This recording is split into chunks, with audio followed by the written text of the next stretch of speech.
Mariana Drummond saiu do Fórum João Mendes com a postura de quem entregou uma derrota sem drama. O salto fino batia no mármore do corredor com uma precisão quase clínica, e quem a observava do lado de fora, repórteres, fotógrafos, curiosos empurrados contra a grade de ferro, tentava ler alguma coisa naquele rosto impassível. Não havia lágrimas, não havia tremor de lábios, não havia a contração involuntária de queixo que traía a maioria das pessoas nos momentos em que o corpo insiste em revelar o que a mente tenta esconder. Havia apenas uma mulher de 42 anos atravessando uma porta giratória como se estivesse saindo de uma reunião de rotina em algum andar neutro de um edifício corporativo qualquer. O juiz Hélio Cortez havia homologado o divórcio 40 minutos antes, em uma sala com ar-condicionado em excesso e aquela iluminação fluorescente que tornava todo mundo levemente doente. A sentença era um insulto disfarçado de legalidade. Após 11 anos de casamento com Renato Assunção, um dos nomes mais pesados do setor de tecnologia e infraestrutura em São Paulo, Mariana recebia uma quantia que não cobria sequer um ano de aluguel no apartamento que ela mesma havia decorado na Alameda Santos, escolhendo cada peça com o cuidado de quem constrói algo que pretende durar. Sem direito à participação nos ativos empresariais, sem acesso à conta conjunta que Renato esvaziara meses antes, movendo tudo para estruturas no exterior, que o advogado dele chamava, com sorriso educado, de reorganização patrimonial legítima. Renato ficara sentado ao lado de Camila Seixas, 31 anos, filha de um senador de São Paulo, cabelos lisos e um blazer cor de champanhe que custava mais do que o salário mensal de metade dos funcionários do fórum. Ele não olhava para Mariana. Olhava para o relógio como se aquele momento fosse um compromisso entediante entre dois outros mais importantes. Era esse o tipo de desrespeito que ele praticava com excelência.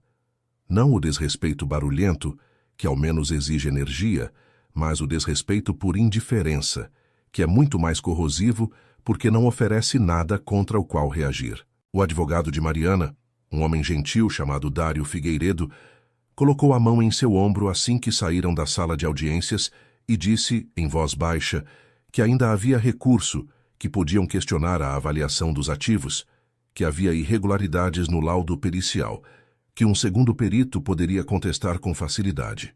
Mariana ouviu tudo sem responder. Depois, com uma calma que deixou Dário visivelmente desconcertado, ela assinou os papéis da homologação, dobrou o documento com cuidado, devolveu a caneta e virou-se para ir embora. Renato ainda estava no corredor quando ela passou.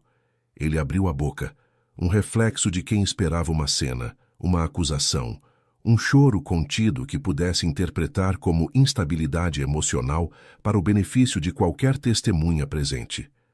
Mariana parou, olhou para ele por talvez 3 segundos e disse com uma voz que não subia nem descia de tom: "Você vai precisar desse dinheiro muito mais do que eu." Depois continuou andando. Camila franziu a testa. O advogado de Renato deu um sorriso rápido, interpretando aquilo como orgulho ferido de mulher derrotada.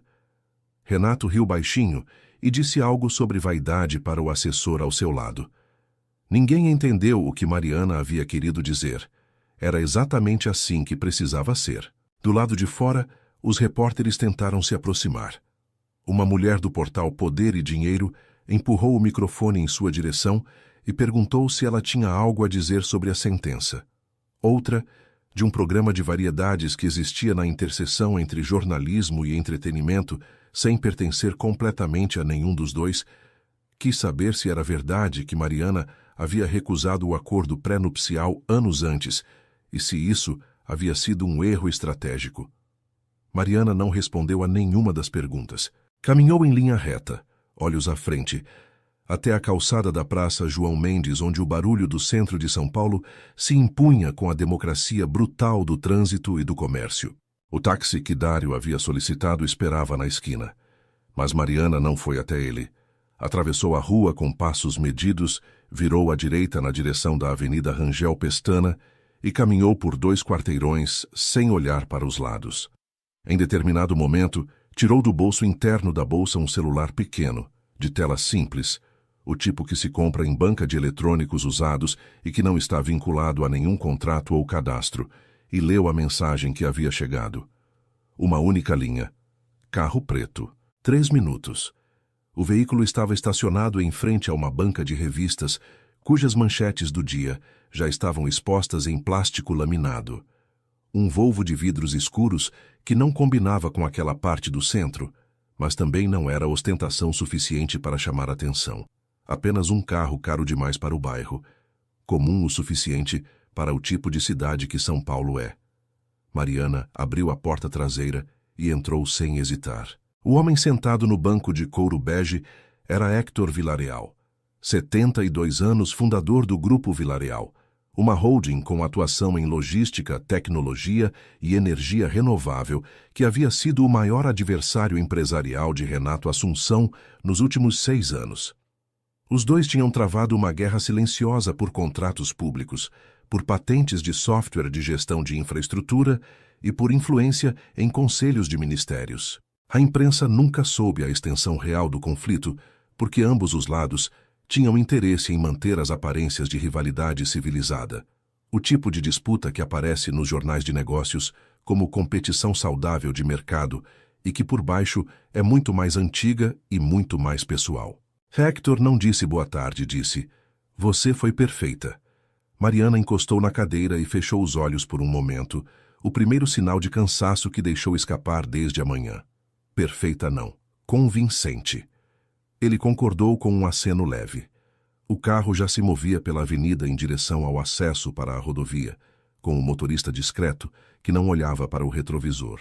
Nenhum dos dois sabia que um fotógrafo freelancer, posicionado por acaso do outro lado da rua para cobrir o divórcio para um pequeno portal de celebridades, havia capturado o momento em que Mariana entrava no Volvo. A imagem ainda era só um arquivo bruto no cartão de memória da câmera. Em 48 horas, estaria em todos os portais. Mas naquele momento, enquanto o carro ganhava velocidade e o centro de São Paulo ficava para trás, como um conjunto de ruídos que iam diminuindo, Mariana e Héctor tinham tempo. Ela foi a primeira a falar sobre o que importava. Os documentos estão seguros. Ele assentiu. Quantas páginas? 237. Mais os registros de movimentação bancária que o assistente de Renato me enviou antes de pedir demissão. Héctor cruzou as mãos sobre o colo com a calma de quem está acostumado a situações de alta pressão e aprendeu ao longo de décadas a não desperdiçar energia em reações que a situação ainda não exige. É suficiente para abrir uma investigação formal. Mariana abriu os olhos e olhou para ele com uma precisão que contrastava com a exaustão do rosto. É suficiente para muito mais do que isso. O que ela não disse naquele momento, e o que Héctor ainda não sabia, era que os documentos que ela guardava não revelavam apenas desvios financeiros e irregularidades contratuais. Revelavam um padrão, um sistema, uma forma de operar que Renato havia refinado ao longo de anos, não apenas em negócios, mas em relacionamentos. E o que esse padrão revelava sobre o casamento deles, sobre o casamento anterior de Renato e sobre outras mulheres que haviam passado pela vida daquele homem, era muito mais sombrio do que qualquer disputa por contrato ou patente poderia sugerir. Mariana não havia saído do tribunal derrotada.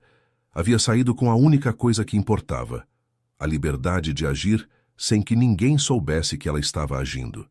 E enquanto o Volvo cruzava o viaduto e São Paulo se espalhava ao redor como um organismo enorme e indiferente, ela pensou que 11 anos era tempo suficiente para aprender a diferença entre o momento de falar e o momento de esperar. Naquele dia, ela ainda estava esperando. Mas o silêncio havia chegado ao fim. O apartamento era simples para os padrões que Mariana conhecia há 11 anos. 40 metros quadrados em Pinheiros, mobília funcional escolhida pela neutralidade e não pelo gosto, janela com vista para um pátio interno onde crescia uma figueira que ninguém havia plantado propositalmente. Héctor havia providenciado tudo com a discrição de quem sabia que aparências importam. Nada que chamasse atenção, nada que parecesse provisório demais, nada que sugerisse instabilidade a qualquer pessoa que olhasse de fora. Era o tipo de lugar onde uma pessoa podia desaparecer por alguns meses sem que ninguém fizesse perguntas. Ela passou a primeira noite sem dormir. Não por ansiedade, mas por cálculo. Havia uma diferença fundamental entre as duas coisas, e Mariana havia aprendido essa diferença da forma mais dura possível, ao longo de anos em que a ansiedade havia sido o estado padrão de existência e o cálculo havia sido o único recurso que ela havia encontrado para navegá-la. Abriu o laptop, conectou o disco criptografado que carregava desde antes da audiência e passou horas reorganizando os arquivos por ordem cronológica. Cada pasta tinha um nome neutro. Cada documento estava renomeado com uma sequência numérica. Qualquer pessoa que abrisse aquela estrutura sem a chave de acesso veria apenas dados aleatórios. Mariana havia aprendido aquilo com a única pessoa que Renato nunca soube que ela conhecia. Essa pessoa se chamava Fernanda Drummond. Não era parente. O sobrenome era coincidência, ou talvez destino, dependendo de como se quisesse contar a história. Fernanda tinha 58 anos, cabelos brancos cortados curtos e uma precisão ao falar que vinha de décadas, trabalhando como analista de sistemas em empresas que lidavam com grandes volumes de informação sigilosa. Ela havia desenvolvido ao longo do tempo uma visão de mundo extremamente prática sobre o que deve ser registrado, como deve ser guardado e por quanto tempo uma pessoa deve esperar antes de usar o que guardou. Elas haviam se encontrado 3 anos antes, em um curso de extensão de gestão corporativa na FGV, e a amizade havia crescido devagar, sem alarde, como cresce qualquer coisa que precisa durar. Foi Fernanda quem ensinou Mariana a observar os padrões antes de registrá-los, a não confiar em nuvem, a guardar cópias físicas em lugares separados, a nunca usar o celular pessoal para conversas que importavam. E foi também Fernanda quem, em uma tarde de chuva no apartamento em Pinheiros, 3 meses antes do divórcio, havia dito a frase que Mariana havia gravado com precisão. O problema de quem é mais inteligente do que acredita ser é que subestima a inteligência de quem observa. Na manhã seguinte ao divórcio, Mariana acordou às 6, tomou café sem açúcar e abriu as notícias. A foto estava lá. Um portal de fofoca tinha publicado às 11 da noite anterior com o título que misturava estranheza e insinuação. Ex-esposa de Renato Assunção entra em carro misterioso após audiência de divórcio. A imagem era granulada, mas reconhecível. Ela de costas, mão na maçaneta do Volvo, o rosto do motorista apagado pelo ângulo e pela resolução. Hector não aparecia.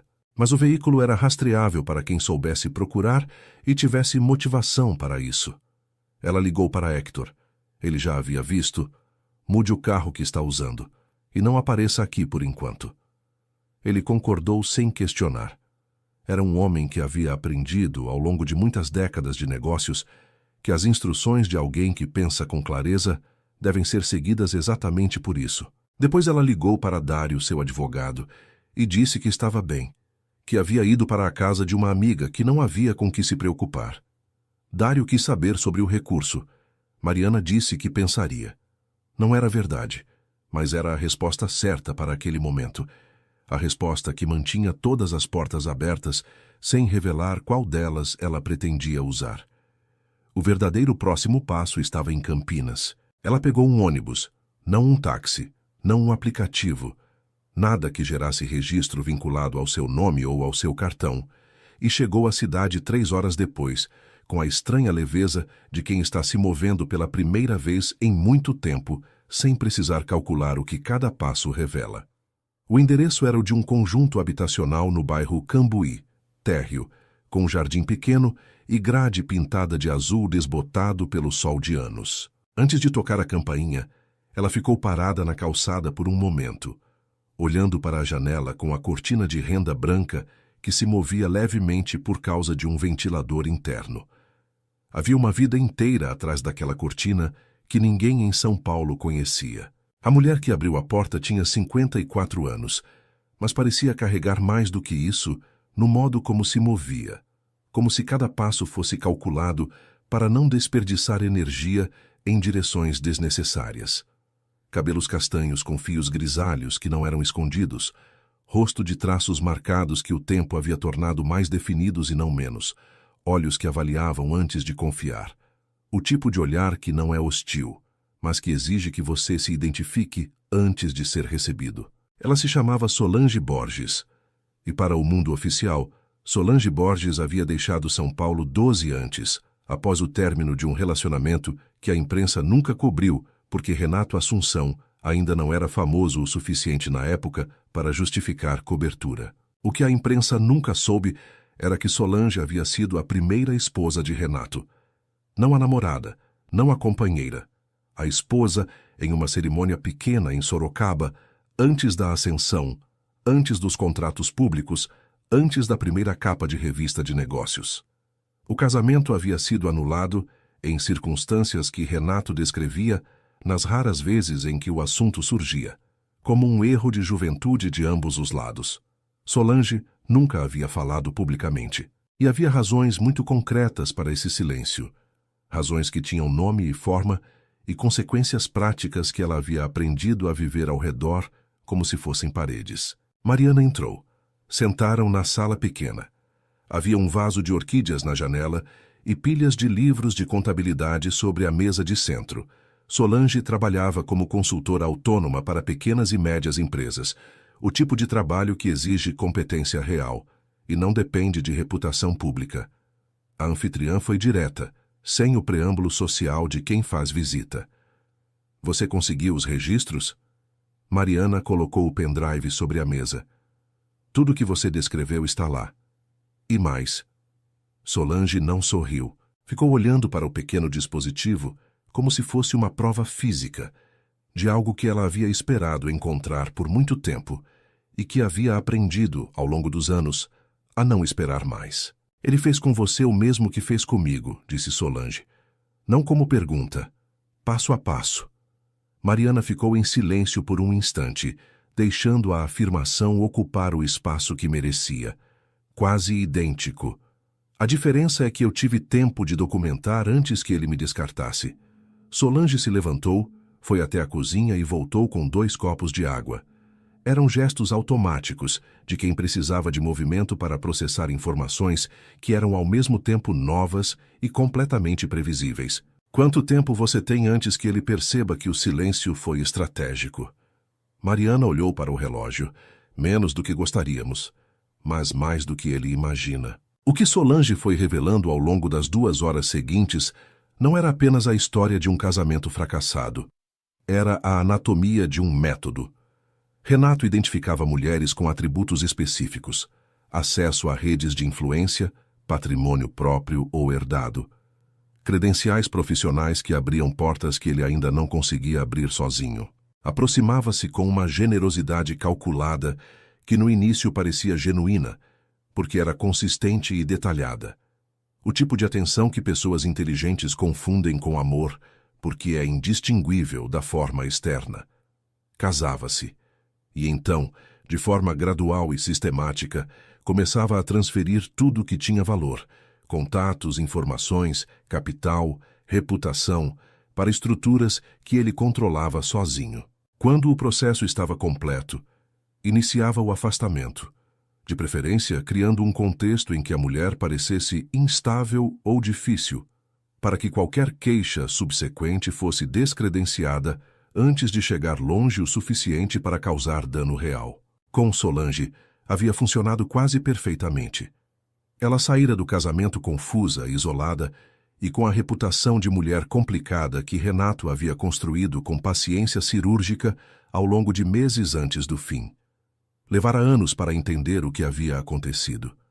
Quando entendeu, já não tinha provas suficientes para sustentar qualquer coisa formalmente, e havia aprendido que o tempo que passa entre o evento e o reconhecimento é exatamente o tempo durante o qual as evidências se dissolvem. Mariana havia chegado a tempo. Ou melhor, havia se preparado a tempo. Antes de ir embora, Solange disse uma coisa que ficaria ecoando durante o ônibus de volta, enquanto São Paulo reaparecia no horizonte com sua mistura de beleza acidental e brutalidade funcional. Ele só funciona quando as mulheres ficam isoladas. É isso que ele cria. Isolamento. Mariana olhou para ela com uma expressão que não era raiva nem tristeza. Era reconhecimento. O tipo específico de reconhecimento que acontece quando você encontra nas palavras de outra pessoa a descrição exata de algo que você havia sentido, mas ainda não havia conseguido nomear completamente. Então, é exatamente isso que a gente vai desfazer. A fotografia publicada pelo portal na véspera havia gerado mais ruído do que Mariana esperava. Não pelas razões certas. A maioria dos comentários girava em torno de especulações sobre um possível romance, sobre quem seria o homem no carro, sobre se ela havia se entregado imediatamente aos braços de outro, logo após o divórcio. A narrativa mais simples e mais conveniente disponível. Era o tipo de história que os portais de entretenimento fabricavam com facilidade, e que o público consumia sem questionar, porque confirmava o que as pessoas já acreditavam sobre como as mulheres reagem ao fim de relacionamentos. Renato, ela soube por Dário, havia dado uma nota dizendo que desejava à ex-esposa toda a paz e felicidade que ela merece. O advogado dele, em uma entrevista rápida na porta do escritório, descreveu Mariana como uma mulher que claramente ainda está processando a transição. A linguagem era cuidadosa. O efeito era calculado. A mensagem implícita era que ela estava agindo de forma emocional e irracional. Ela leu tudo sem reagir e decidiu que aquilo era, na verdade, útil. Enquanto a imprensa estivesse ocupada com versões romanticizadas ou condescendentes da história, ninguém estaria procurando a história real, que era mais complexa e menos cinematográfica do que qualquer portal de entretenimento conseguiria processar em tempo útil. Héctor havia marcado um encontro em um escritório discreto na Vila Olímpia, de propriedade de uma empresa de consultoria que ele usava como estrutura intermediária para reuniões que não precisavam de rastro institucional. Mariana chegou de metrô, entrou pelo acesso lateral que Héctor havia descrito em uma mensagem curta e subiu ao terceiro andar por uma escada que cheirava a tinta nova. A sala era funcional, com uma mesa redonda, cadeiras de couro escuro e uma janela com persiana fechada que impedia a entrada de luz e de olhares externos. Havia outra pessoa ali além de Héctor. Uma mulher de uns 45 anos, cabelos pretos curtos que eram a única parte visível de uma estética deliberadamente contida, óculos de aro fino, expressão que não revelava nada antes de ser necessário. Héctor a apresentou como Beatriz Tanaka, diretora jurídica do Grupo Villarreal havia 12 anos. Mariana havia imaginado que existia alguém nessa função, mas não havia se preparado para o nível de preparo que Beatriz demonstrou nos primeiros 2 minutos de conversa. Ela já havia analisado uma cópia dos documentos que Mariana havia enviado por canal seguro na noite anterior, e tinha uma lista de anotações impressas em papel que não carregava cabeçalho nem logotipo de empresa. O tipo de precaução que revela familiaridade com situações onde o documento em si pode se tornar evidência.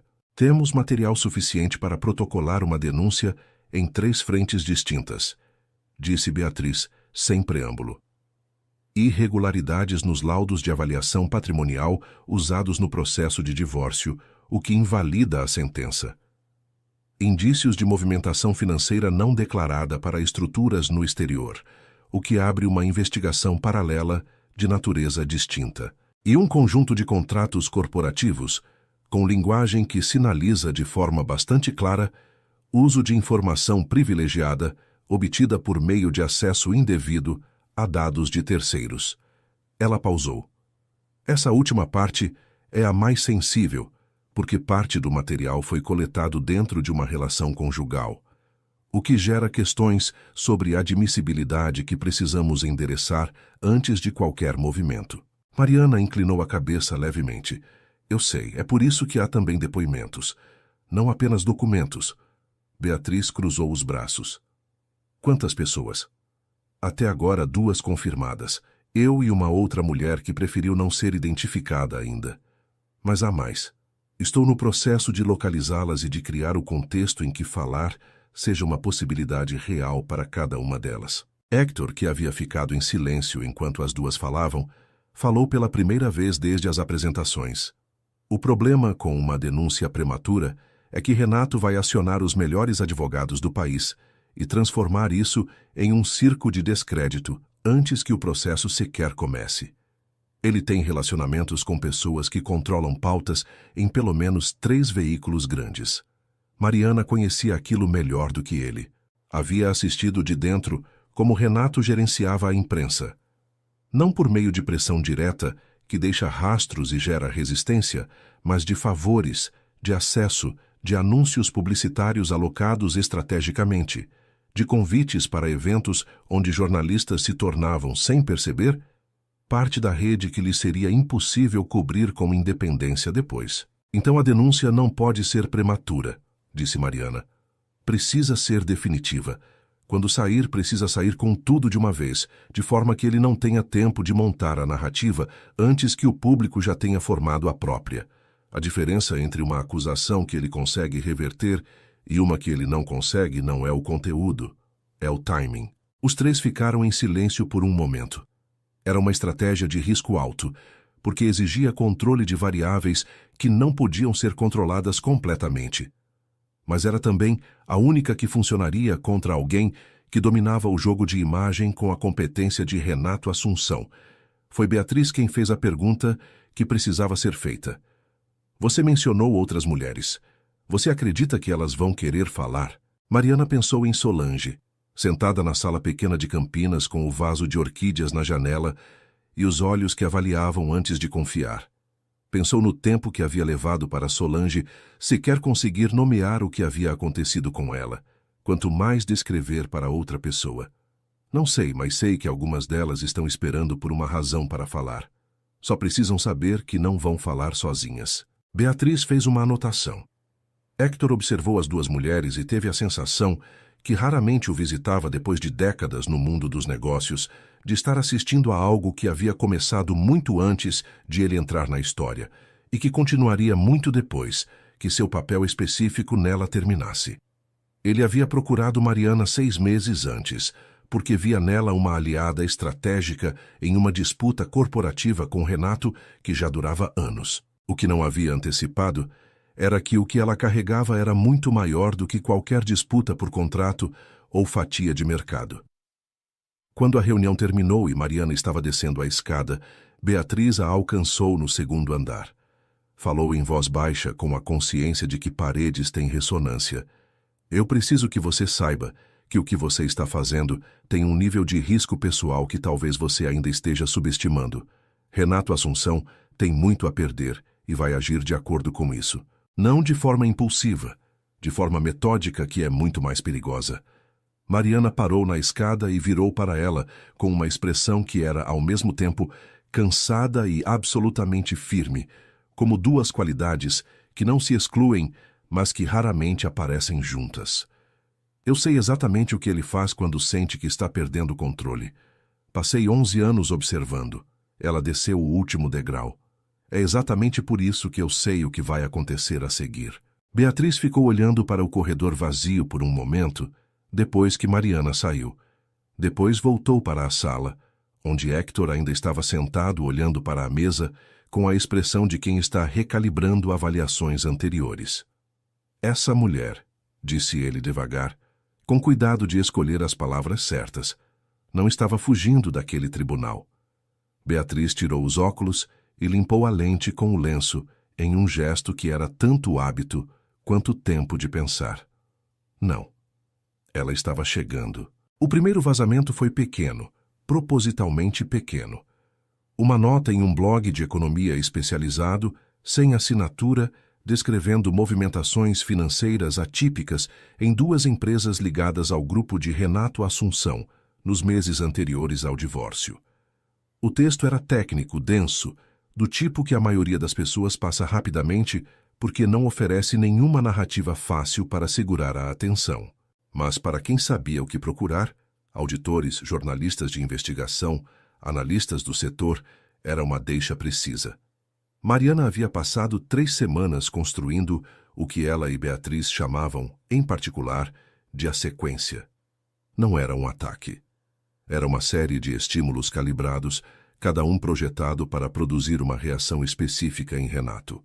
E cada reação deixaria um rastro que se somaria ao próximo. O princípio era simples, embora a execução não fosse. Quanto mais Renato tentasse se defender publicamente, mais evidências produziria de que havia algo para esconder. O silêncio seria interpretado como culpa. A resposta seria interpretada como confirmação de que o tema merecia atenção. Era uma armadilha construída com a compreensão precisa de como ele pensava. A nota no blog gerou exatamente o que esperavam.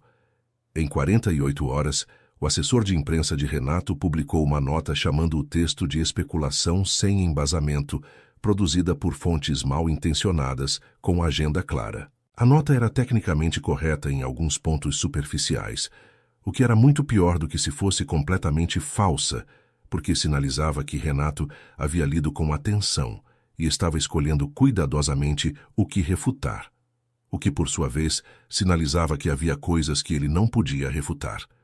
Beatriz sublinhou esse trecho em vermelho no printout que havia feito da nota. A segunda peça da sequência era mais delicada porque envolvia uma pessoa. Envolvia uma mulher chamada Patrícia Alencar, 48 anos, ex-diretora de operações de uma das empresas do grupo de Renato, que havia pedido demissão 3 anos antes, em circunstâncias que nunca foram explicadas publicamente, e que, para qualquer pessoa que prestasse atenção nos detalhes do anúncio corporativo, eram visivelmente estranhas. Mariana havia chegado até ela por meio de uma rede de contatos profissionais que Fernanda Drummond havia ajudado a mapear com a paciência metódica de quem entende que conexões humanas são a informação mais difícil de falsificar. Patrícia não havia sido casada com Renato, mas havia tido um relacionamento com ele durante 2 anos antes de ser progressivamente afastada de decisões que antes eram parte da sua função. Ela morava em Florianópolis, tinha um consultório de coaching executivo com clientela sólida e havia assinado, ao sair da empresa, um acordo de confidencialidade redigido de forma tão ampla que, na prática, parecia proibi-la de falar sobre qualquer coisa que tivesse acontecido durante os anos em que trabalhou lá. A primeira conversa entre Mariana e Patrícia aconteceu por videochamada, com Beatriz presente, mas fora de câmera, tomando notas. Patrícia foi cautelosa no início, respondendo com frases curtas e pausas longas, que não eram hesitação, mas sim avaliação. Ela estava decidindo a cada resposta o quanto estava disposta a ir, mas havia algo na forma como Mariana descreveu sua própria experiência, não em busca de solidariedade ou validação emocional, mas com a precisão objetiva de quem está documentando fatos para um propósito específico, que fez Patrícia baixar levemente a guarda, não porque sentiu empatia, mas porque reconheceu integridade. No fim da primeira hora, ela disse que queria consultar um advogado antes de qualquer compromisso formal. Beatriz forneceu 2 nomes de confiança em Santa Catarina. Enquanto isso, Solange havia concordado em formalizar um depoimento. Não público ainda, apenas registrado em documento, datado, autenticado por cartório, disponível para uso em momento adequado. Havia sido Fernanda quem a convenceu, em uma ligação direta de 40 minutos, que Mariana não havia participado propositalmente, porque entendia que Solange precisava sentir que a decisão era dela, não um convite de alguém com interesse direto no resultado. A distinção importava mais do que qualquer argumento racional. Renato, enquanto isso, estava reagindo de formas que seguiam um padrão que Mariana havia previsto com uma precisão quase desconfortável. Ele havia contratado uma empresa de monitoramento de reputação digital que rastreava menções ao seu nome em tempo real em todos os portais e redes sociais. Havia instruído seu assistente a catalogar qualquer contato que Mariana fizesse com pessoas do seu círculo profissional ou pessoal, que havia tentado, por meio de um intermediário, que chegou a Dário Figueiredo de forma indireta, o suficiente para ser tecnicamente negável, propor um novo acordo financeiro, significativamente mais generoso do que o valor da sentença homologada, com o valor exato sugerindo que alguém havia calculado o que seria necessário para parecer atrativo, desde que Mariana assinasse um documento de silêncio mais abrangente do que qualquer coisa que havia sido discutida durante o processo. Dário havia transmitido a proposta a Mariana com um certo desconforto, que era profissional e não pessoal, deixando absolutamente claro que a decisão era dela e que ele não tinha opinião sobre qual decisão seria a certa. Ela ficou em silêncio por alguns segundos, não para pensar, mas para deixar o silêncio fazer seu trabalho antes de responder. Diga a eles que estou considerando. Era mentira, mas era a resposta certa. O fato de Renato ter feito aquela oferta naquele momento confirmava que ele estava preocupado com algo específico e imediato, e que esse algo específico valia para ele muito mais do que o valor proposto, o que, por sua vez, confirmava que havia mais a ser revelado do que ele havia conseguido antecipar. A terceira peça da sequência foi a que quebrou o equilíbrio de forma definitiva e irreversível. Uma jornalista investigativa do portal Agência Pública, chamada Camille Rocha, havia sido contatada de forma anônima com um conjunto de documentos que apontavam para inconsistências específicas e verificáveis em um contrato de concessão de infraestrutura que envolvia o grupo de Renato e um órgão público estadual. A matéria levou 3 semanas para ser apurada e verificada de forma completamente independente, com consulta a especialistas que não tinham nenhuma relação com as partes envolvidas. Quando saiu, estava embasada, assinada com o nome completo da jornalista, e trazia como fonte apenas documentos obtidos pela reportagem. A formulação mais sólida possível, a que oferece menos superfície para a contestação. Renato a leu em uma segunda-feira de manhã, e segundo soube Mariana por uma fonte dentro do escritório dele, que havia decidido, por razões próprias, manter um canal discreto de informação, mandou cancelar todas as reuniões do dia. Naquele mesmo dia, Camille Rocha recebeu uma nova mensagem de sua fonte anônima. Desta vez, os documentos eram mais detalhados e mais específicos, e havia, anexado ao material, um convite para uma conversa presencial com uma pessoa que a fonte descrevia apenas como alguém que viveu por dentro, o que os documentos descrevem por fora. Camille aceitou. Mariana passou a noite antes do encontro relendo pela última vez as notas que havia escrito ao longo de meses em um caderno físico com caneta de tinta azul, porque o papel não tem vulnerabilidades digitais. Datas, valores, nomes em código que ela saberia decodificar, mas que seriam ilegíveis para qualquer outra pessoa. Padrões de comportamento descritos com a linguagem neutra de quem observa sem julgamento imediato. Não havia raiva naquelas páginas. Havia método. E havia também, em alguns parágrafos escritos em horários tardios, quando o cansaço baixava a guarda, uma frieza que ela mesma achava que não era natural, mas que havia aprendido como absolutamente necessária. A raiva era cara demais. Custava clareza. E clareza era o único recurso que, naquele momento, ela não podia se dar ao luxo de desperdiçar. Na manhã seguinte, Mariana entrou em um café no Itaim Bibi, onde o barulho era suficiente para tornar conversas privadas praticamente inaudíveis para mesas vizinhas, e se sentou em frente a uma mulher com caderno aberto e caneta na mão. O sinal combinado antecipadamente. As duas não se cumprimentaram com muito calor. Havia um profissionalismo mútuo que dispensava cerimônia e que era, na verdade, mais respeitoso do que qualquer efusão teria sido. Camille disse: "Antes de começarmos, quero que você saiba que nada do que você me contar vai a público sem verificação independente e sem que eu tenha tentado obter resposta da outra parte. Eu não trabalho com versão única de nenhuma história."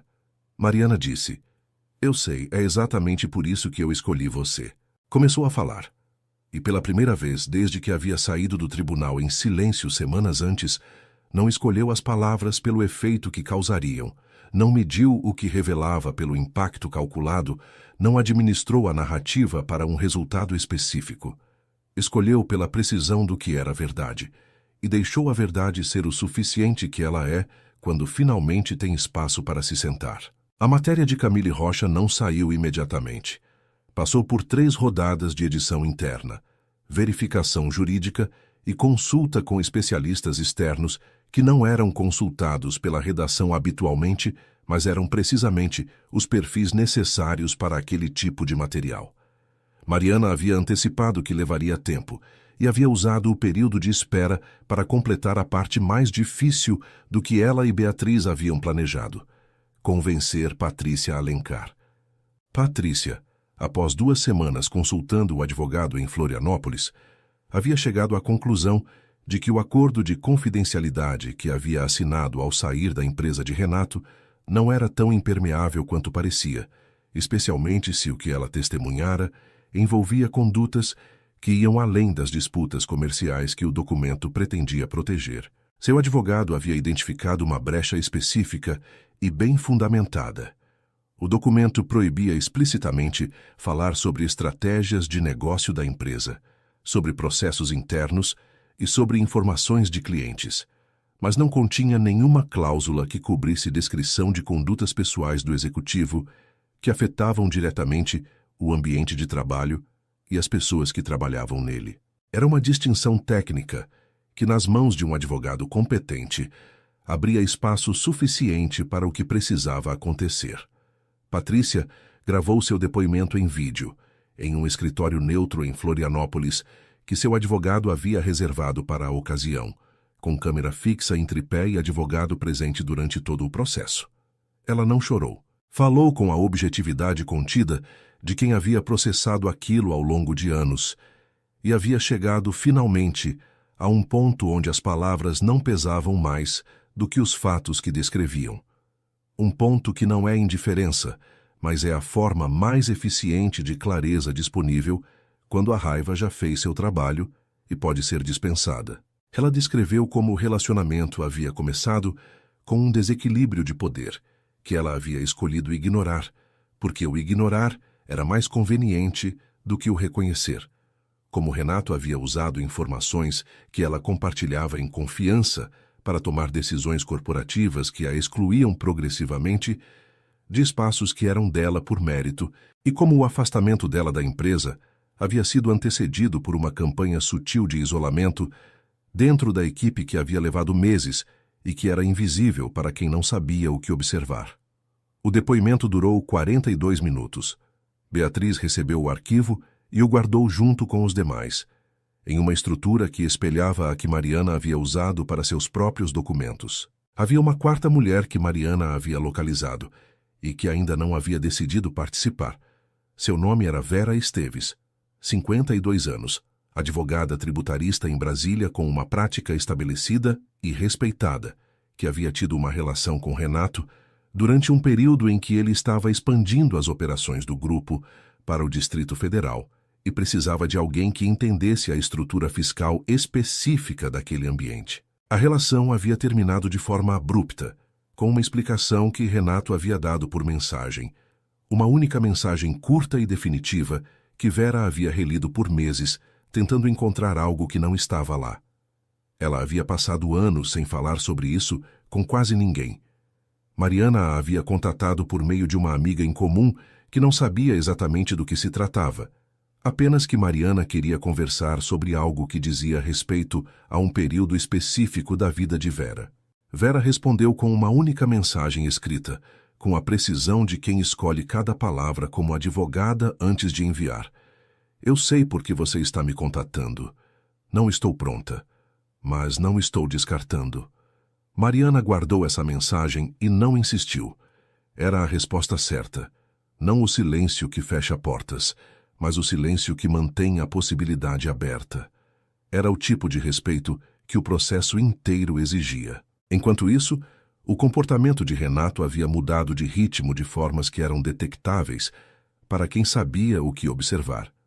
As notas do assessor de imprensa ficaram menos frequentes e mais cuidadosas no vocabulário, o que era um sinal claro de que o departamento jurídico havia assumido o controle da comunicação e estava revisando tudo antes de liberar. Ele havia cancelado aparições públicas que estavam confirmadas na agenda, incluindo uma palestra em um evento de tecnologia para o qual havia enviado confirmação de presença e uma entrevista para uma revista de negócios que havia marcado semanas antes. Camila Seixas havia postado menos nas redes sociais e as poucas postagens eram imagens de lugares neutros, sem Renato enquadrado, sem menção a ele, o tipo de ausência que é, em si, uma presença para quem presta atenção. Hector observava tudo isso de uma distância calculada, compilando informações, por meio de fontes dentro do setor que mantinha há anos como parte da inteligência competitiva do grupo. Em uma tarde de quinta-feira, ele ligou para Mariana com uma informação que não estava no roteiro e que mudava levemente os cálculos de tempo. Renato contratou uma empresa de investigação particular especializada em monitoramento de pessoas físicas. Estão tentando mapear seus contatos recentes de forma sistemática. Mariana processou aquilo por um segundo. Quanto tempo até eles chegarem até Solange? Difícil saber com precisão. Solange não tem nenhuma conexão digital visível com você, mas se a empresa for competente, podem chegar lá por eliminação e cruzamento de dados de terceiros. Mariana agradeceu e desligou. Ligou para Solange imediatamente, sem deixar passar mais de 2 minutos.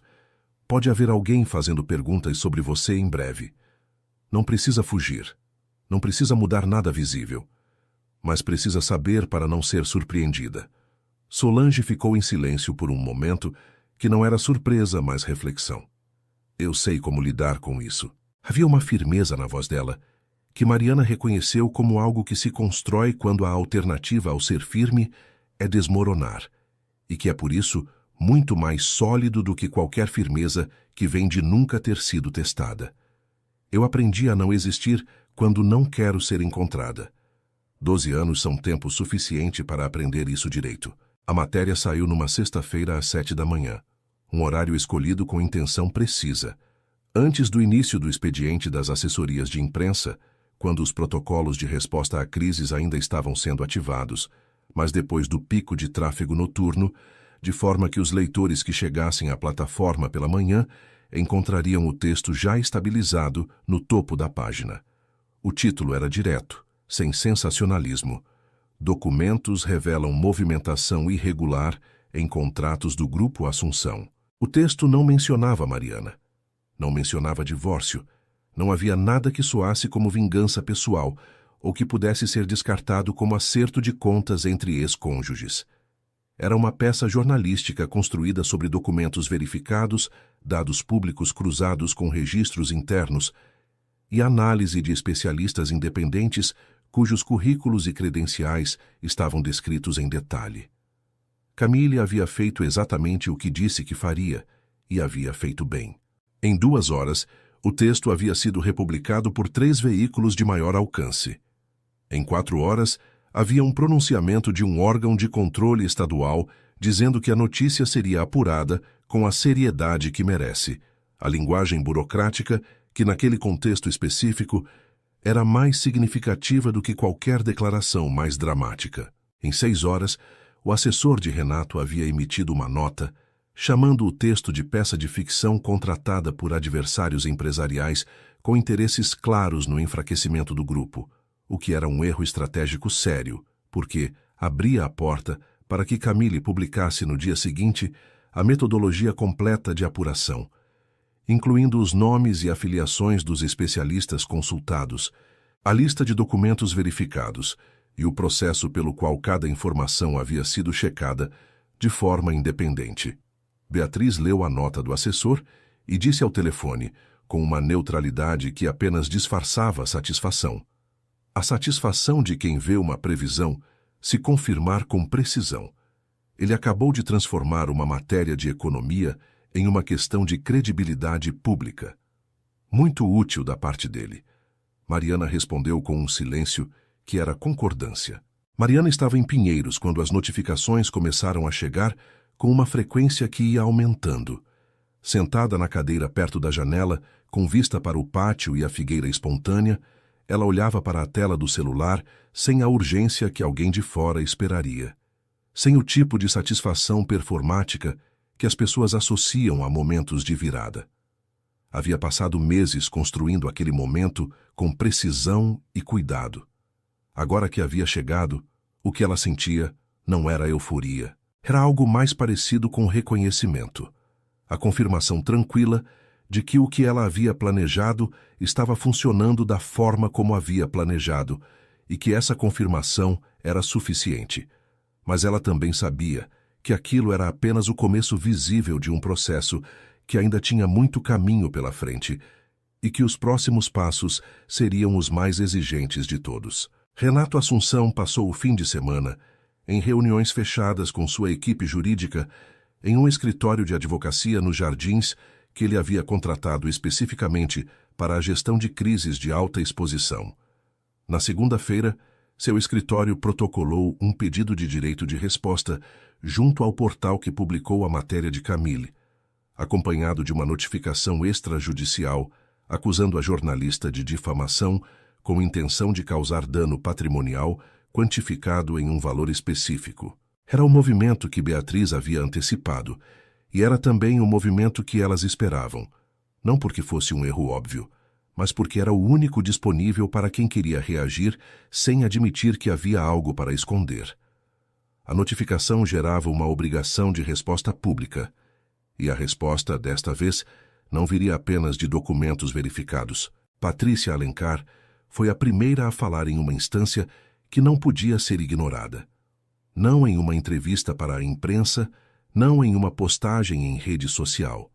Em um depoimento formal, protocolado junto a um órgão de mediação empresarial, com cópia enviada simultaneamente à imprensa especializada e ao órgão de controle que havia aberto a apuração. O texto era sóbrio, preciso e eficaz, na medida exata em que se mantinha inteiramente nos fatos verificáveis, sem dramatização e sem linguagem que pudesse ser caracterizada como ataque pessoal. Ele descrevia, com a objetividade de quem conhece a diferença entre o que se sente e o que se pode demonstrar, como a conduta de um executivo em posição de liderança havia criado sistematicamente um ambiente de trabalho manipulador e como o encerramento do vínculo empregatício havia sido instrumentalizado para protegê-lo de qualquer questionamento sobre essa conduta. O nome de Renato não aparecia diretamente no documento, mas o cargo, o período, a empresa e a localização estavam todos lá com precisão suficiente. Para qualquer pessoa que soubesse o que procurar, a correspondência era direta e inequívoca. A reação do lado de Renato foi o silêncio. Não porque estivesse calmo ou porque tivesse chegado a alguma paz com a situação, mas porque seus advogados haviam percebido que cada resposta pública gerava mais cobertura, e mais cobertura significava mais leitores construindo em tempo real uma narrativa que ele não controlava e que se tornava mais coesa a cada elemento novo que entrava. Era a armadilha que Mariana havia descrito a Beatriz semanas antes com uma precisão que havia parecido quase teórica naquele momento. Renato só funcionava quando dominava o ambiente. Em um ambiente que ele não controlava, tendia a paralisar. E essa paralisia, que parecia contenção, era lida por qualquer observador externo como confirmação. Mas a paralisia tinha um custo interno que não era visível de fora. Dentro do grupo, os conselheiros estavam pressionando por uma resposta que fosse ao mesmo tempo convincente e segura, uma combinação impossível nas circunstâncias. Parceiros de negócio começavam a pedir reuniões extraordinárias para discutir o que chamavam de exposição institucional. Uma empresa estrangeira que havia iniciado negociações avançadas para uma joint venture com o grupo havia enviado um e-mail formal pedindo uma reunião para, na linguagem cuidadosa do corporativismo internacional, alinhar entendimentos sobre os recentes desenvolvimentos na imprensa, o que significava, para qualquer pessoa que lesse corretamente, que eles estavam reconsiderando ativamente. Mariana ficou sabendo de parte disso por Hector, e o restante ela inferiu com a precisão de quem passou 11 anos aprendendo a ler o comportamento de uma pessoa específica em situações de pressão crescente. Havia um momento característico no ciclo de pressão de Renato. Ela o havia observado em disputas corporativas, em negociações difíceis, em conflitos com conselheiros, em que ele tomava uma decisão precipitada, movido pela sensação insuportável de que precisava reconquistar o controle, antes que o cenário se consolidasse sem ele. Ela estava esperando por esse momento, com a paciência de quem sabe que ele sempre chega. Chegou numa quarta-feira à noite. Renato concedeu uma entrevista ao vivo para um programa de negócios na televisão aberta, em horário de boa audiência. Não era o formato que qualquer assessor competente teria escolhido para aquela situação. Muito imprevisível, muito ao vivo, muito dependente da capacidade de improvisar sem revelar. Mas ele havia insistido, convicto de que sua presença física, sua eloquência e sua capacidade de projetar segurança seriam suficientes para inverter a percepção que estava se formando. A entrevistadora era jornalista experiente, que havia feito o dever de casa com rigor. Nos primeiros 10 minutos, ele navegou razoavelmente bem pelas perguntas técnicas sobre os contratos, usando linguagem suficientemente vaga para não se comprometer com nada verificável. Mas quando ela levantou a questão dos depoimentos externos que haviam surgido na imprensa especializada, ele cometeu um erro que Mariana, assistindo ao vivo no apartamento de Pinheiros, com o volume baixo para não perturbar a concentração, reconheceu imediatamente pelo que era.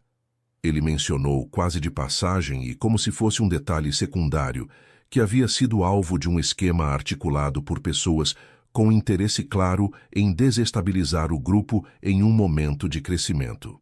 Era uma frase calculada para sugerir conspiradores, sem nomear ninguém específico. O tipo de declaração que deixa uma impressão sem oferecer nada verificável. Mas a palavra esquema atraiu atenção imediata e direcionou a conversa exatamente para onde ele não queria. Nos comentários ao vivo que acompanhavam a transmissão na plataforma digital, centenas de pessoas começaram imediatamente a perguntar quem eram essas pessoas, quais eram os interesses envolvidos, por que não havia nomes. A entrevistadora, que havia percebido a abertura antes que ele terminasse a frase, perguntou com calma profissional se ele tinha evidências desse suposto esquema que pudesse compartilhar com o público. Renato recuou, usou linguagem progressivamente mais vaga, e a entrevista terminou com uma imagem televisiva de um homem que havia entrado no estúdio para recuperar narrativa e havia saído tendo revelado, sem perceber, que havia algo que ele não podia dizer diretamente. Naquela noite, Vera Esteves ligou para Mariana. Sem preâmbulo, sem a cautelosa distância das comunicações anteriores, disse apenas: "Eu vi a entrevista." Uma pausa de alguns segundos. "Estou pronta." Mariana fechou os olhos por um segundo. "Você tem certeza?" "Tenho. Não porque quero que isso fique claro, mas porque se eu ficar em silêncio agora, depois vai ser mais difícil para mim mesma entender por que fiquei." Era uma lógica que Mariana entendia completamente, não apenas racionalmente, mas de forma visceral. "Quando você quiser começar, me diga o que você precisa para se sentir segura em cada etapa do processo." "Já sei o que preciso. Preciso que meu depoimento seja o último a ser apresentado. Que quando eu falar o quadro já esteja quase completo, e o que eu disser seja o elemento que fecha, não o que abre. Pode contar com isso." Depois que desligou, Mariana ficou olhando para a janela por um tempo que não mediu. O pátio lá embaixo estava vazio naquele horário, com uma única lâmpada iluminando o canto de um jardim pequeno onde a figueira espontânea projetava uma sombra irregular no muro. Ela pensou em como aquelas 4 mulheres, ela, Solange, Patrícia e Vera, haviam chegado até aquele ponto por caminhos completamente diferentes, em momentos diferentes da vida, com experiências que se tocavam em pontos específicos sem jamais terem se cruzado antes. E como, apesar de toda essa diferença, havia algo profundamente comum na trajetória de cada uma que ia muito além de Renato. Havia o momento em que cada uma delas havia entendido o que estava acontecendo com ela e havia escolhido, por razões que eram suas e de mais ninguém, ficar em silêncio. Não por fraqueza, não por covardia, por falta de um contexto que tornasse o silêncio desnecessário, que tornasse possível falar sem pagar um preço que não havia razão para pagar sozinha. Aquele contexto agora existia. Elas o haviam construído, e era sólido o suficiente para sustentar o que precisava vir a seguir. O depoimento de Mariana à investigação formal aconteceu em uma sala de reuniões de um órgão público no centro de São Paulo, numa manhã de terça-feira chuvosa, em que a cidade tinha aquele tom acinzentado que é a sua versão do inverno. Ela chegou com Beatriz e com o advogado específico que haviam contratado para aquela fase do processo, um especialista em direito corporativo com experiência em investigações administrativas que havia revisado cada página dos documentos e sabia exatamente o que podia ser dito e em que sequência. Renato havia sido notificado formalmente 5 dias antes da data. Seu advogado havia tentado, até a véspera, adiar a data alegando necessidade de prazo adicional para a análise técnica dos documentos apresentados. O pedido havia sido indeferido com linguagem que não deixava espaço para nova tentativa. Mariana havia passado os dias anteriores relendo suas anotações pela última vez, depois as fechando no caderno e guardando o caderno em uma gaveta. Não porque fosse esquecê-las, eram 11 anos de observação que não precisavam de revisão, porque haviam sido registrados com a precisão de quem sabia que aquele momento chegaria. Mas porque guardar aquelas páginas antes de entrar na sala era um ato deliberado de encerramento de uma fase. Ela entraria naquela sala apenas com o que sabia de cor e salteado, sem papel como muleta, sem o conforto de ter tudo escrito disponível, porque a clareza que ela precisava projetar era a clareza de quem não precisa consultar anotações para saber o que é verdade. O investigador que conduziria o depoimento era um homem metódico, que aparentava seus 50 anos, com um caderno de anotações de capa preta e o ar paciente e deliberadamente neutro de quem já havia ouvido muitas versões de muitas histórias e havia aprendido que a reação do investigador interfere na qualidade do que se ouve. Ele começou pelas perguntas formais, necessárias para o registro: nome completo, qualificação, período de convivência com o investigado, natureza específica do acesso que ela havia tido a informações do grupo empresarial durante o casamento. Mariana respondeu tudo com precisão e sem drama, com a mesma objetividade que havia praticado ao longo de meses de preparação. Depois vieram as perguntas sobre os documentos. Como havia identificado as irregularidades pela primeira vez, em que circunstâncias havia começado a copiar os arquivos, por qual razão específica havia esperado o momento do divórcio para encaminhar o material às instâncias competentes, em vez de fazê-lo antes. O investigador não expressou julgamento em nenhum momento. Fazia perguntas com a regularidade de quem segue um método e anotava com uma atenção que era a única forma visível de interesse disponível naquele formato. A sessão durou 4 horas, com uma pausa de 20 minutos, e quando terminou a parte formal, havia no registro algo muito mais completo e mais sólido do que qualquer declaração pública poderia ter construído.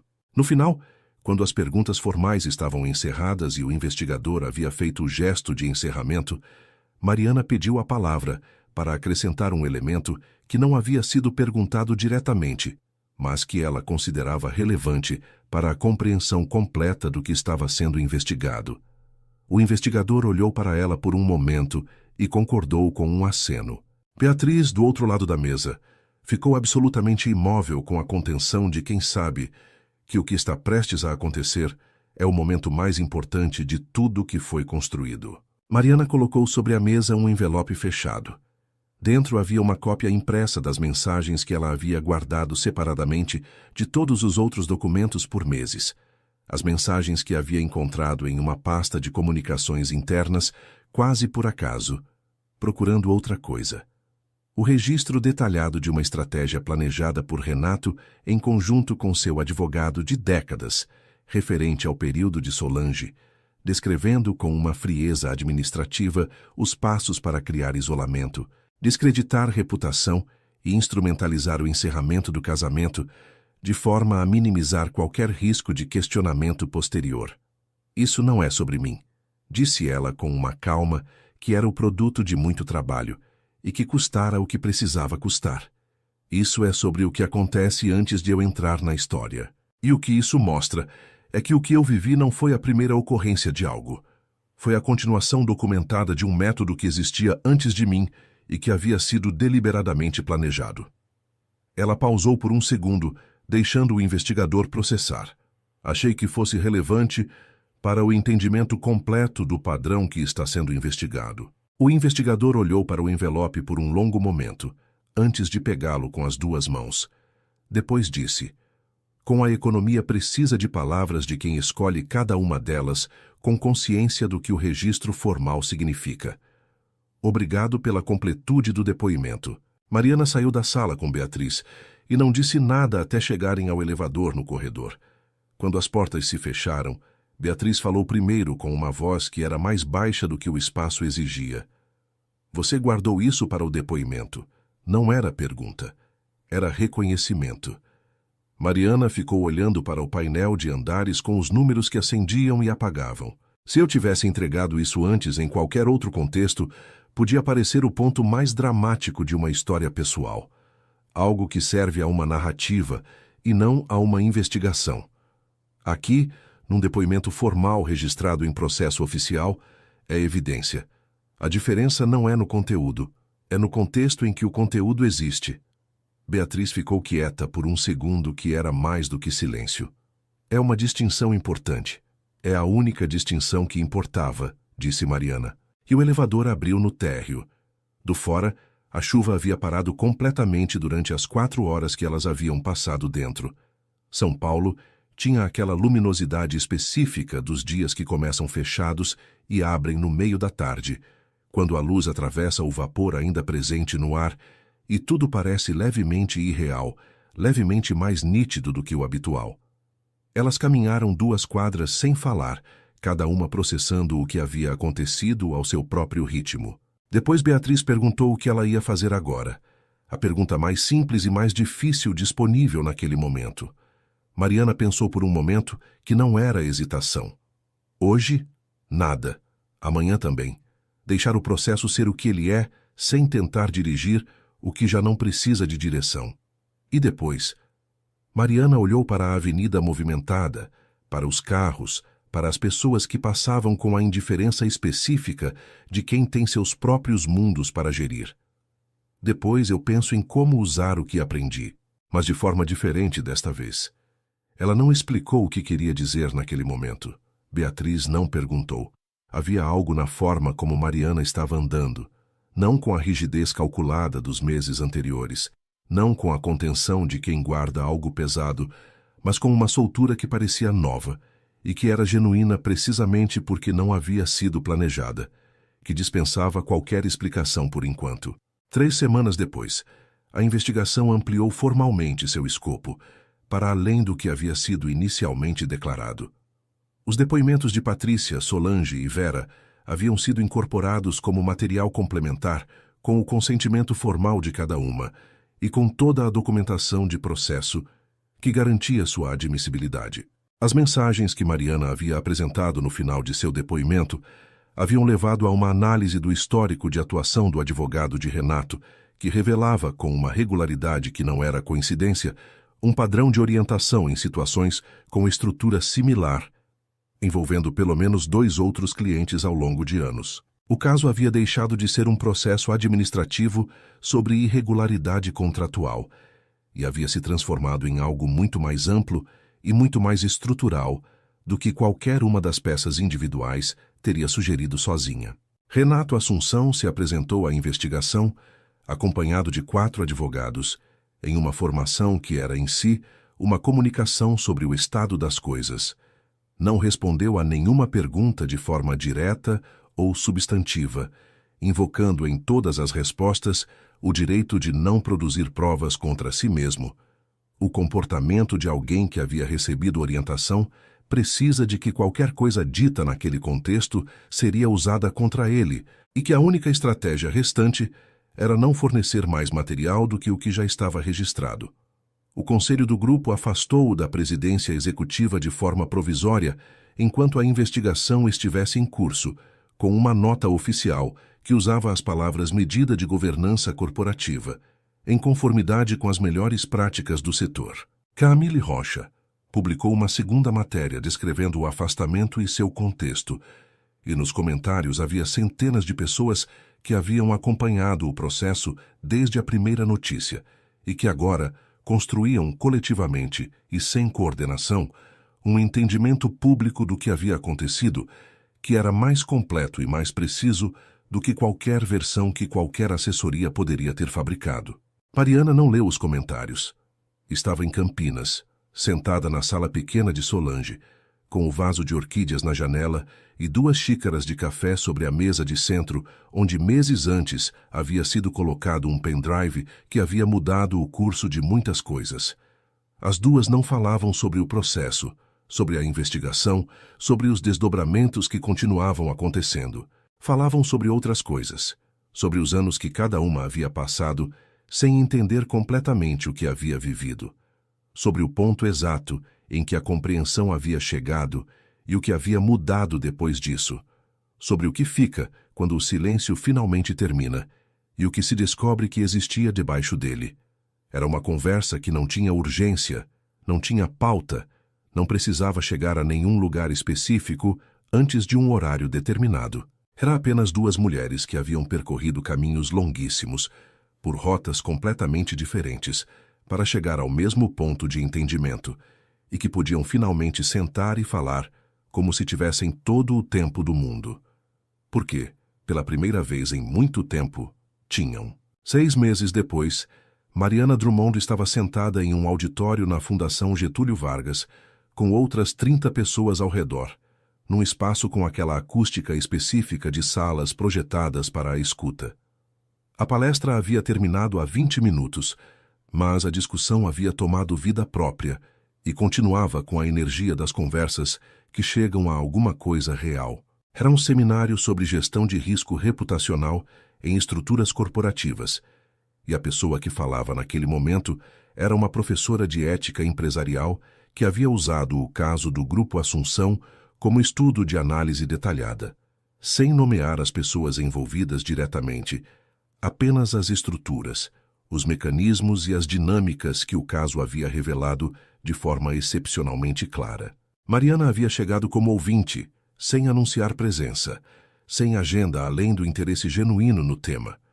Mas a professora a havia reconhecido durante o intervalo e pedido, com o cuidado de quem não quer criar obrigação, se ela estaria disposta a acrescentar alguma perspectiva da posição que ela havia ocupado. Mariana havia dito que pensaria durante o restante da palestra. Quando a discussão abriu para o plenário, ela levantou a mão.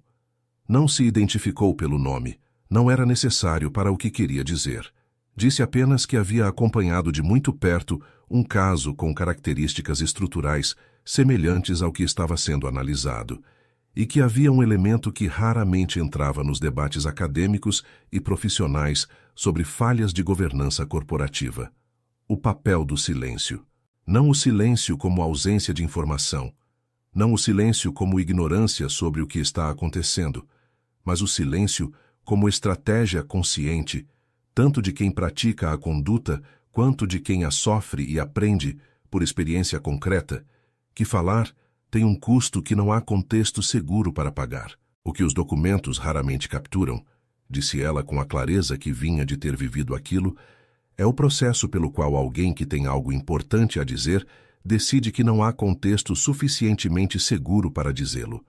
E o que muda tudo, quando esse contexto é construído por quem tem razão para querer que ele exista. A sala ficou quieta de um jeito que não era vazio, mas cheio de reconhecimento do tipo que acontece quando uma afirmação descreve com precisão algo que estava presente, mas ainda não havia sido nomeado. Havia na fala dela algo que não era abstrato nem teórico, e as pessoas presentes eram experientes o suficiente para sentir a diferença. Depois, no corredor, a professora se aproximou com cuidado e disse que seria muito valioso para os trabalhos do núcleo de pesquisa se Mariana considerasse participar de alguma forma mais contínua em algum momento futuro, quando e se sentisse que era o momento certo. Mariana disse que era uma possibilidade real, e era de fato. Havia uma ideia tomando forma há algumas semanas, ainda sem contornos suficientemente definidos para ser descrita em detalhes, mas com uma direção que era clara: usar o que havia aprendido sobre como o isolamento funciona como mecanismo, sobre como o silêncio se forma e como se desfaz, sobre o que é necessário para que as pessoas que têm algo a dizer encontrem o contexto para dizê-lo, de uma forma que alcançasse pessoas antes que precisassem chegar ao ponto em que ela havia chegado. Patrícia Alencar havia retomado sua consultoria em Florianópolis, com uma demanda significativamente maior do que tinha antes, que ela atribuía a nada em particular, publicamente, mas que era claramente correlacionada com o perfil que havia construído ao longo do processo. Algumas das pessoas que a procuravam eram profissionais que chegavam com perguntas específicas e parecidas. como identificar ambientes de trabalho que funcionam por dinâmicas similares às que ela havia descrito, como documentar experiências de forma que possam ser usadas antes que o tempo torne a documentação impossível, como encontrar estruturas de suporte que não exijam isolamento como condição para permanecer onde se está. Vera Esteves havia voltado a Brasília e havia retomado a prática tributária com uma diferença que ela mesma descreveu, em uma mensagem enviada a Mariana numa manhã de sábado, com a precisão econômica de quem escolhe palavras como advocacia, saber melhor o que aceitar e o que não aceitar. Era uma frase simples com muita coisa dentro dela, e era suficiente por isso mesmo. Solange havia começado a escrever. Não um depoimento formal, não uma denúncia pública, não qualquer coisa com destinatário específico, uma série de textos sobre recuperação de identidade profissional e pessoal após situações de afastamento forçado e isolamento sistemático. Ela não tinha certeza ainda se os publicaria em algum formato ou para algum público, mas escrever havia feito algo que ela não havia antecipado quando começou. Havia dado forma concreta a coisas que haviam existido apenas como sensações difusas por 12 anos, como volumes no espaço sem contorno definido. Quando você coloca em palavras, ela havia dito a Mariana em uma ligação de domingo à tarde, deixa de ser só seu, vira algo que pode ser reconhecido por outra pessoa que ainda não encontrou as palavras para o que é dela. Héctor Villarreal havia ganho os 2 contratos que estavam em disputa direta com o Grupo Assunção e que haviam sido paralisados durante o período da investigação. Ele havia ligado para Mariana para informar, com a brevidade que era a forma específica dele de expressar algo que não expressaria de outra forma. Ela havia agradecido sem efusão. A aliança havia cumprido o que precisava cumprir para os 2 lados. O que cada uma das partes levava dali em diante era inteiramente responsabilidade de cada uma. Beatriz Tanaka havia enviado a Mariana, sem comentário e sem contexto além do próprio link, o endereço de um artigo acadêmico recente sobre a admissibilidade de depoimentos coletivos em processos de investigação empresarial e corporativa. Mariana leu o artigo 2 vezes, fez anotações nas margens digitais e depois pensou em escrever uma resposta por escrito. Acabou ligando, porque havia coisas que o texto não carregava tão bem quanto a voz. As duas conversaram por 1 hora sobre direito, sobre metodologia, sobre o espaço necessariamente imperfeito entre o que as leis prevêem quando são escritas e o que as situações reais exigem quando chegam. Era o tipo de conversa que não tem encerramento definitivo, que não precisa de resolução para ter valor, que pode ser retomada em qualquer ponto sem perda de continuidade. Era o tipo de conversa que continuaria. Na tarde em que saiu do auditório da FGV, Mariana caminhou pela rua Itapeva com o passo de quem não está com pressa para chegar a lugar nenhum específico, até o Parque Trianon. Sentou em um banco de madeira que estava levemente úmido do sereno da manhã, ainda retido pela sombra, e ficou olhando para as árvores por um tempo sem pensar em nada específico, sem fazer nenhum cálculo, sem construir nenhuma sequência para o que viria a seguir. São Paulo continuava ao redor com seu barulho contínuo e sua velocidade, que nunca para completamente, e sua indiferença particular, que não é frieza, mas é a indiferença necessária de um organismo enorme demais para prestar atenção individual a cada um de seus milhões de componentes. Ela havia saído de um tribunal em silêncio há pouco mais de 8 meses. Naquele momento, sentada no banco com o parque ao redor, o silêncio que a cercava era completamente diferente em qualidade, em textura, em peso. Não era o silêncio de quem guarda algo que ainda não pode ser dito. Não era o silêncio estratégico que havia construído e sustentado durante meses com precisão e esforço. Era o silêncio de quem chegou a um lugar e pode finalmente apenas estar lá sem que estar lá exija nada em particular. Ela ficou no banco por mais 20 minutos, deixando o barulho da cidade ser o que era, sem precisar fazer nada com ele. Depois levantou, ajustou a bolsa no ombro com o gesto de quem está pronta para o próximo trecho de caminho e voltou para a avenida movimentada. Havia muito trabalho pela frente, muito a construir, muito a descobrir sobre o que era possível fazer com o que havia aprendido. E pela primeira vez em muito tempo, aquilo parecia uma possibilidade aberta e não um peso a ser carregado. Fim da história. Se você chegou até aqui, você sabe. Essa história não é sobre vingança. É sobre o momento em que uma mulher decide que o silêncio serviu ao seu propósito e que agora é hora de falar.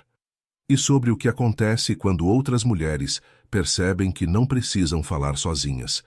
Se a trajetória de Mariana, Solange, Patrícia e Vera tocou algo em você, se você reconheceu nelas algo que pertence também à sua própria história ou à de alguém que você conhece, deixe nos comentários o que ficou. Cada palavra que você escreve nos diz que essa história importou. E é isso que nos faz continuar trazendo narrativas assim, semana após semana, com o cuidado que elas merecem. Se você ainda não se inscreveu no canal, esse é o momento. Não porque precisamos dos números, mas porque cada pessoa que chega aqui escolhe escutar histórias sobre coragem, reconstrução e o que acontece quando as pessoas decidem que o silêncio chegou ao fim. E se você conhece alguém que precisa ouvir exatamente isso agora, compartilhe sem hesitar.